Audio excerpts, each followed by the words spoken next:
Do you have moments or days when you just don't feel right? There are so many little bitty things that build up to feel so big that you don't know what to do with it. Or do you struggle with getting help because Jesus is supposed to fix it all and some things are just the devil?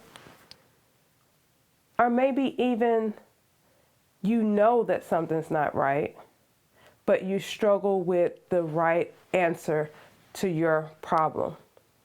If any of those are questions that you have posed to yourself or situations that exist in your life, be sure to stay tuned as our guest helps answer all those questions and so much more on Am I Crazy with me, LaShasta Bell.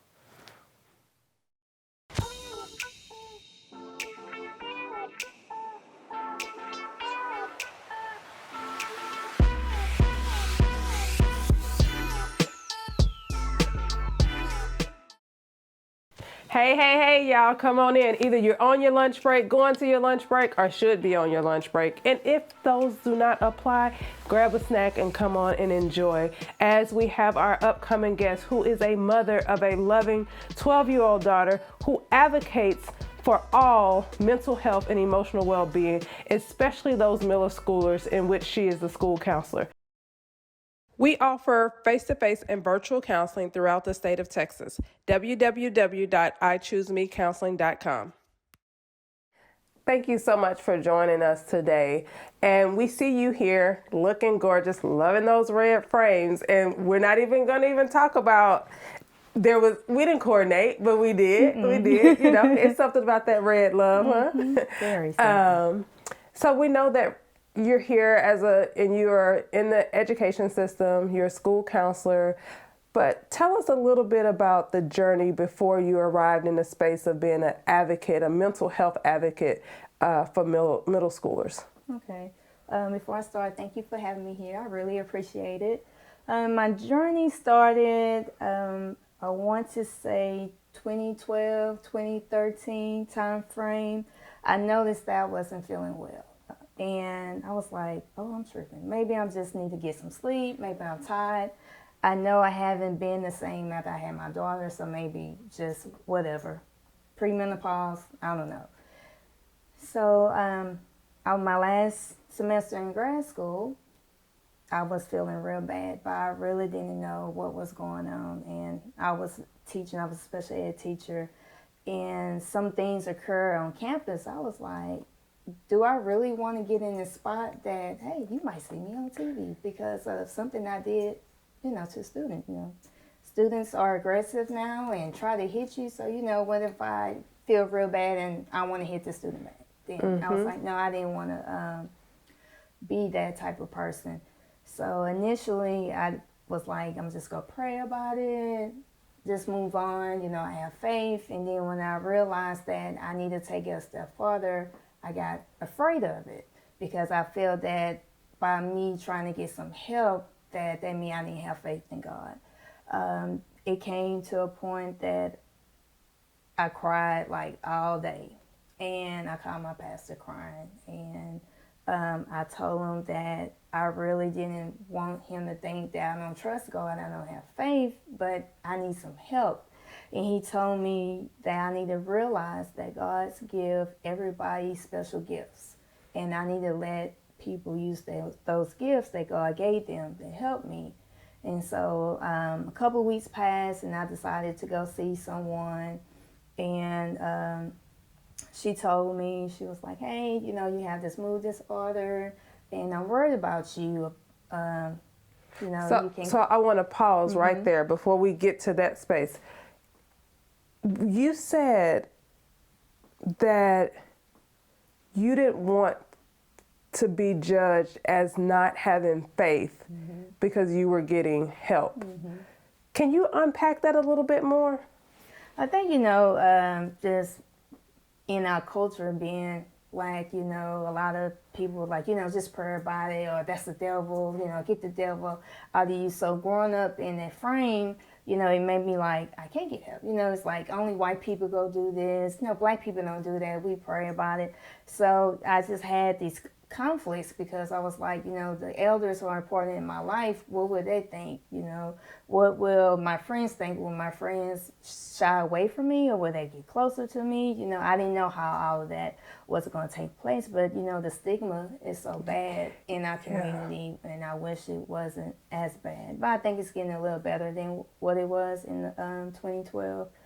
But you know, it just that stigma, and you know, wanting to be a person that everybody look up to, and I didn't want, like, you know, that Ryals girl, she go do what them white people do. She go see there. Gotcha. So the judgment, The judgment, and then you said, you mentioned fear. Like then I became scared because I hear what you're saying and I get it, and it makes so much sense because, like you said, in our culture, we have seen prayer work so many times in so many ways. You know, everybody in their family have a story of such and such almost died and we laid hands and we prayed.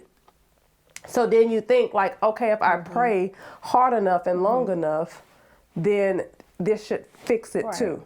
And so then the fear comes. How does the fear impact you? Like, does it paralyze you? Does it prompt you to call? What happens with that fear? I think the fear came from is that I have 2 individuals in my family that suffered from mental health issues. And I saw them on good terms, but when they wasn't doing what they were supposed to do, it was horrible. And, you know, growing up, they really didn't say, hey, such and such sick, you know, when you know that your aunt is about to act a fool, because that's what she usually does. You a little girl, and like, oh, ain't such and such coming here. She coming this weekend, so we sitting on the front porch because we know that once she get out the car, well, however her personality is, that's how the weekend is going to be. So it's just like that fear of knowing how they act, and I didn't want to be like that. I didn't want to be aggressive. You know, one of my uncles had like really, you know, he killed somebody he's really close to, and he really, you know, didn't know that stuff was going on. So I became afraid because I was like, I don't know exactly, you know, will I be violent? Will I try to kill someone? Will I try to kill myself? You know, I have a little girl. I didn't want to leave here. You know, I had to get myself together because of her. Absolutely. Gotcha. So what you're saying is how you saw mental health unwellness take place and play out in your family. At this point, in this juncture where prayer did not help you to feel your best, the next alternative was, is this my destiny? And so you turn to your pastor encourages you. Amen. Praise God for a pastor that believes in, because your story could have been different right now. LaQuinta, we could have maybe not been here in this space having this conversation had your pastor been one who was not pro. Let God help you through other people and their gifts. So you go to the psychiatrist, psychologist, and she tells you you have a mood disorder. And what happens from there? She said she gave me some medicine to take, and I was like, okay. You know, I had it probably for a couple of weeks before I actually took it. She was like, hey, we'll give you this medicine. It's supposed to get your moods better. You know, my worry that you can fall into deep depression, that you will commit suicide. And I was like, yeah, whatever. Because I haven't got to that point in my life yet. And I didn't take it. And I had to go back in a couple of weeks, and I told her. And she was upset with me. She was straightforward. She was like, either you want me to help you or you don't want me to help you. She's like, if you want me to help you, you need to take your meds. If you don't want me to help you, you need to not come visit me. Don't take your meds. She was like, if you really serious about this, let me help you. And then I started taking my meds, and things got a little better. And she just had me, it was like an anti-seizure medicine, you know, so she was like, it's not an antipsychotic, because I know a lot of antipsychotic medicine can really make you, you know, feel extremely different. So she was telling me about the anti-seizure medicine, and it helped in a lot of ways. And some years later, I ended up moving back to Galveston County because my mom was sick, and she retired. And once she retired, and when I moved here, TRS insurance different. You know, I couldn't use no one in Beaumont, the package I had. So I was like, well, you know, I'm going to finish my medicine. I'm just going to go off on faith. Whatever happened is going to happen. And I started to feel bad again. And I went to another doctor. I told him my whole story. And he was like, well, you don't have to take the anti-seizure medicine anymore. You know, you don't suffer from mood disorder. You just have severe depression. Okay. Don't take the anti-seizure medicine, take the antidepressant. Was on it probably for 4 months, and I was good. I was like, hey, living my best life. I'm ready. I'm about to be homecoming, yay, you know, whatever. But around month 5 and month 6, I started like having violent thoughts, and I was like, okay, you know, I'm not a Marvel character. I'm not Black Panther. I was like, what is going on? I was like, it's not no. Mortal Kombat. Right, exactly. I was like, oh no. And then those thoughts went from violent thoughts into I know I was was in the shower one day, and it just seems like that, you know what, something was saying, you know, if you like not really take a lot, you know, if you wasn't here, that everybody, you know, you would feel better, everybody be a lot happier. So those thoughts was on my mind like 24/7, and I was like, it got scary. And I texted one of our line sisters and was like, hey, this is going on. And she was like, no, you need to get a new doctor. So I ended up getting another doctor. He put me back on that anti-seizure medicine to help with my moods and the antidepressant, and I haven't felt this great since probably the mid-90s. Wow. Mm-hmm. So, and you dropped so many different nuggets, but what I'm hearing you say is that you advocated for yourself. Mm-hmm. You have to, because no one will advocate for you. Absolutely. You have to. Even with the doctors, because literally this doctor said this and things were good, and then like we usually do when we feel better, whatever we do to feel better, we stop doing it. Right. You know, it's like I have clients will say, oh, I started feeling better, so I stopped meditating and exercising, not understanding that is the medicine, that is the solution. So you decided, okay, I'm gonna take a break, and then when you find a new doctor, he gives you another diagnosis. Right. And another medication. But I heard you say several times, I started to feel bad. Can you describe what was some of the things that led you to say, okay, I'm not feeling well, I'm not feeling my best? Like I noticed my mood start shifting. I always, like I had my daughter and I never really lashed out at her, you know, for some reason. It's like the spirit was like, behave, you know, be okay, you know, around her, and I was always fine around her. The only thing I noticed that when I was getting in my depressive mode, I would sleep a lot, and you know, she noticed that. And then one day she was like, she probably was like 6, 7 years old. She was like, okay, Mom, I'm finna make some scramble some eggs. And I was like, okay. Then I was like, oh, hold on, you know, what's going on? I was like, oh no, I need to get out this funk before my daughter burned up the house. But anyway, it's just feeling moody and feeling like hurt. You go back and think about all the stuff that you did wrong that you probably should have never done, but you know, it's done. You can't do nothing about it. But even though you know you can't do anything about it, it just come back and like, man, you should have did this, you didn't do this, you know, you're a loser, you know, you such a bad, you're not going to heaven, you're going straight to hell. And so all that just started balling up, and it's like, it seems like there's nowhere out. It's just like I'm keep creeping back to a dark place, dark. Any little thing can happen. I can be at work and I probably wrote something wrong on the board. A little simple mistake, and it just blew up as a big mistake, and I was like, okay, all right. But each day I was getting back in that corner, getting dark, and I was like, no, it's just that, and then the hurt and pain for the fear, and then you notice that you have the thoughts that you want to be violent. It's just like people I didn't even know. I was like, look at them like, I slit your throat and do this. I was like, hold on, this not me. I was like, woo, you know, take out. And then when the thoughts is just like, you know, I think after having all those thoughts and, you know, you're a failure, you did this, and then you go into your violent thoughts, and then it's like, okay, let's end your life now. It just seems like that was the pattern that I went through before I was like, oh, no.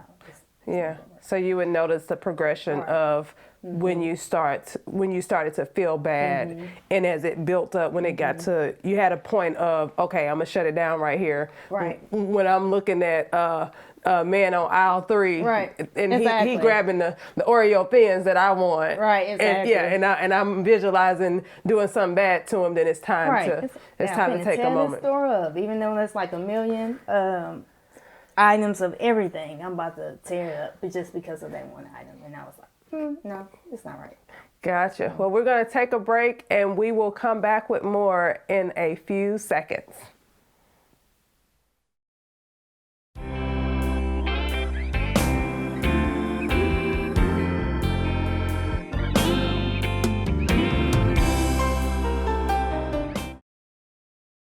Oh, how I love the breaks. If only they could just drop in, right? Right. So on the break, you were sharing that as you started to, that one, you feeling better than you felt since the 90s. I'm so proud of you and your journey and excited for you.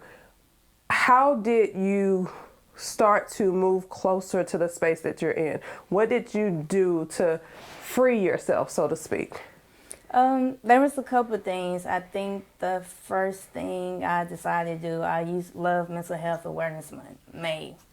That's usually the time that every day I try to post something. But before I really started posting on social media, I asked my pastor one Sunday, well, during 1 week, could I use Young Adult Sunday to do a little tidbit about mental health? And he said yes. And during that tidbit, told everyone about, I gave him like some details on how I feel sometimes, but I try to make it as a whole, how some people with bipolar disorder, whether it's 1 or 2, or anything, how they may or may not feel. And, I told them, hey, this is my life. And I told them how important it was that we need to stop telling, especially the younger generation, to be like, oh, that's the devil, and just pray about it, because sometimes it's bigger than it, And then I also told them what my pastor said, allow people to help me, because God gave them gifts to help me. And I thought about it, and it was like, yeah, that's true. Everyone has a gift, And then I thought back to what my first doctor said. She said, you're going to feel better taking medicine.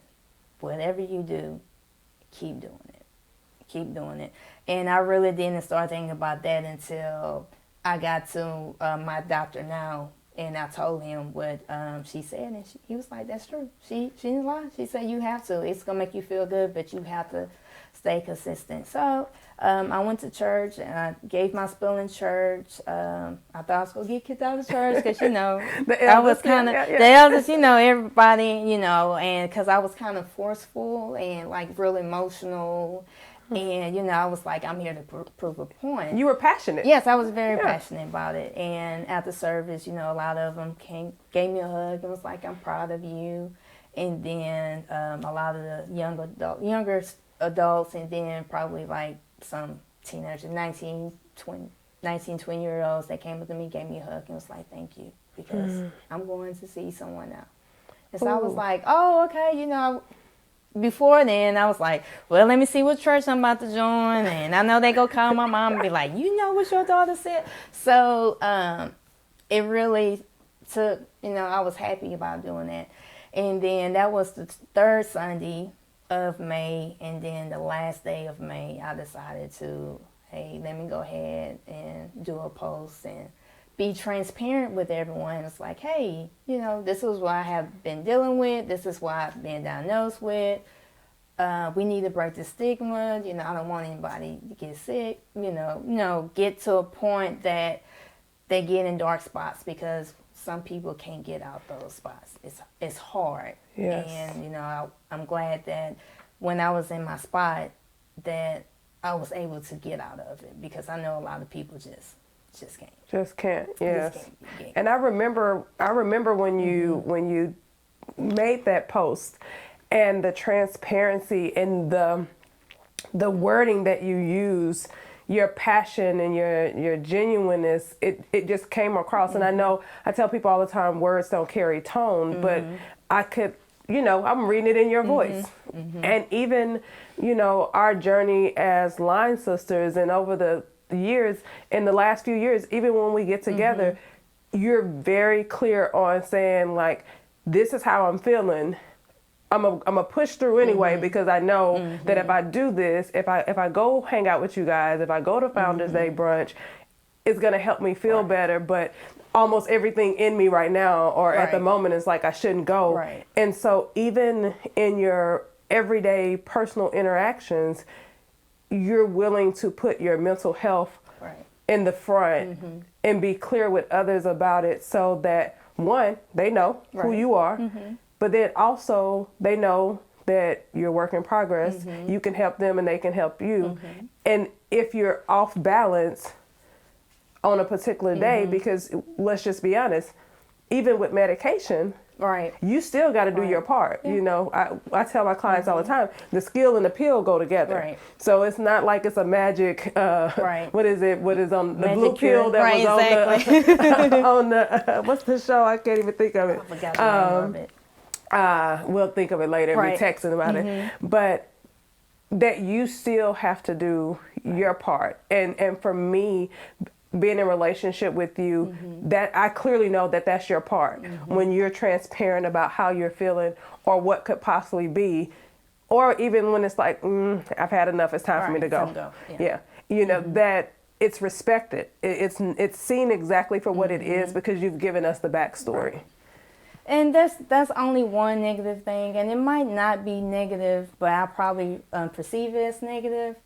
So after I was transparent, then every time somebody, are you okay? You fine? You sure? You fine? You sure? I'm like, if you don't get away from me, come on, y'all. And it's just like, every time I go somewhere, it be like, seem like, it's not like how we talking, hey, how you doing? You okay? It's like, are you okay? Are you fine? You sure? You know, you need anything? Let me know. Are you, like, it's almost that coddling. Exactly. I was like, oh, can we? Y'all need to chill out.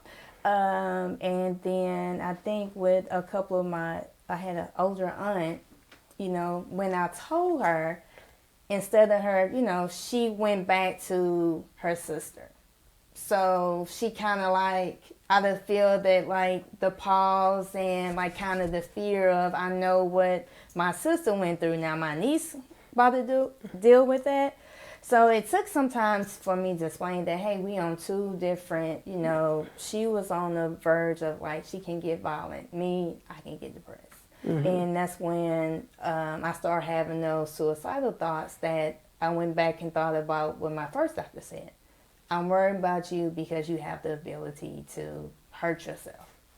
And I was like, oh, now everything makes sense. Now at first I was like, you're crazy. But then again, you know, I was like, okay, yeah, you're right. You know, it takes some time. I think what is important is that you have to acknowledge that, hey, you don't feel good. You have to acknowledge that, like my doctor said, that, you know, even though you don't, like you said, you have to do your part. You're going to have bad days. You're going to have good days. You're going to have sad days. And that's just like any normal person. You're just not going to be happy all the time. And he was telling me, he's like, your medicine help you control your moods. And he always advocated, he wanted to make sure, hey, alcohol, we're not finna have this issue. Drugs was never an issue. He also told me about, meditation, journaling, make sure you know how your feelings are through the given month. And, as a woman, as we go through these hormones and cycles, we up and down anyway. And so it gave, even like when we was talking, he was like, hey, figure out when, and I noticed that, when this is about to come on, I know I'm about to be upset with everybody. And so just like communicating with you and communicating with a lot of people is just like, okay, give me things to think about and journal. And then I was like, hey, I gotta live life. I know this is, it don't make me, that's just not, I'm still LaQuinta. I'm still going to do what I want to do. It's just that, hey, I'm about to advocate for everybody. You talk about somebody with mental health issues, we about to have a problem. So, that's it. That's it. I mean, and you're still you. And I mean, and we didn't even touch on it, but before education, being an engineer. And so even with not knowing all of the pieces, you still thrive. Right. But now your thrive is with your mental health prioritized. Right. I mean, we can go and go and go and go. And I just want to thank you again for being here and being transparent and sharing your story because I know your story has been the key to unlock a lot of doors for young adults and people that were not sure what was going on with them. And I absolutely love your IG post. I already like, oh, what LaQuinta post today? IG makes it so hard to share. If only it could just be like Facebook, because I think your post would be my business post all the time. So if you had one thing that you wanted to leave with our audience, what would it be? Self-care is very important. When you feel that something is off, go get some help. It's nothing wrong with getting help. It's nothing wrong with going to church and pray. I have a shirt that say, I have Jesus and a therapist. Have that same attitude.